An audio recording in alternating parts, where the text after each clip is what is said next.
കർണാടകയിലെ മധൂരിൽ വനിതാ തൊഴിലാളികളുമായി പോയ ബസ് ലോറിയിലേക്ക് ഇടിച്ചു കയറിയ അപകടം. 25 സ്ത്രീകൾക്ക് പരിക്കുണ്ട്. 4 പേരുടെ നില ഗുരുതരമാണ്. മുഹമ്മദ് റഹീസ് ഉണ്ട് വിവരങ്ങൾ നൽകാൻ.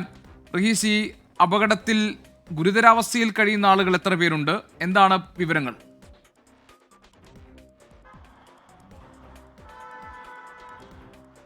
ഗോപികൃഷ്ണൻ, ഇന്ന് രാവിലെ ആയിരുന്നു ഇത്തരത്തിൽ മദ്ദൂരിൽ വെച്ചിട്ട് കർണാടകയിലെ മദ്ദൂരിൽ വനിതാ തൊഴിലാളികളുമായി പോയ ബസ് ലോറിയിലേക്ക് ഇടിച്ചു കയറിയത്. ഈ ലോറി ലോഡുമായി വരികയായിരുന്നു. റോഡിന് ഇടതുവശത്തു കൂടി വരുന്ന ലോറി വലതുവശത്തേക്ക് ഒരു വളവ് തിരിയുകയായിരുന്നു. ഒരു പെട്രോൾ പമ്പിലേക്ക് കയറാനുള്ള ഉദ്ദേശത്തോടു കൂടി വളവ് തിരിയുകയാണ് എന്നാണ് മനസ്സിലാക്കുന്നത്. അപ്പോൾ അത്തരത്തിൽ വലതുവശത്തേക്ക് ഈ ലോറി പതിയെ സാവധാനം തിരിയുന്നതിനിടയിലാണ് നിയന്ത്രണം തെറ്റിവന്ന ഈ ബസ് ഇടിച്ചു കയറിയത്.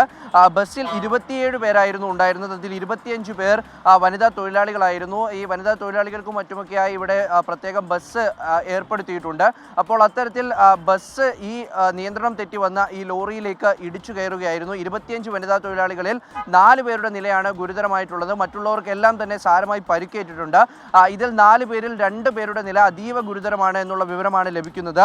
ആദ്യഘട്ടത്തിൽ ഇവരെ തൊട്ടടുത്തുള്ള ഒരു സ്വകാര്യ ആശുപത്രിയിലേക്കായിരുന്നു മാറ്റിയത്. പിന്നീട് ഈ 4 പേരെയും ഇപ്പോൾ സമീപത്തെ സർക്കാർ ആശുപത്രിയിലേക്ക് മാറ്റിയിട്ടുണ്ട്. ഇവർ അതീവ ഗുരുതര നിലയിൽ തുടരുകയാണ്. ഈ ബസ്സിന്റെ ബ്രേക്ക് നഷ്ടപ്പെട്ടതാകാം അപകട കാരണമെന്നാണ് മനസ്സിലാക്കുന്നത്. ബസ് അമിത വേഗത്തിലായിരുന്നില്ല, പക്ഷേ ഈ ലോറി പതിയെ തന്നെയായിരുന്നു തിരിയുന്നത്.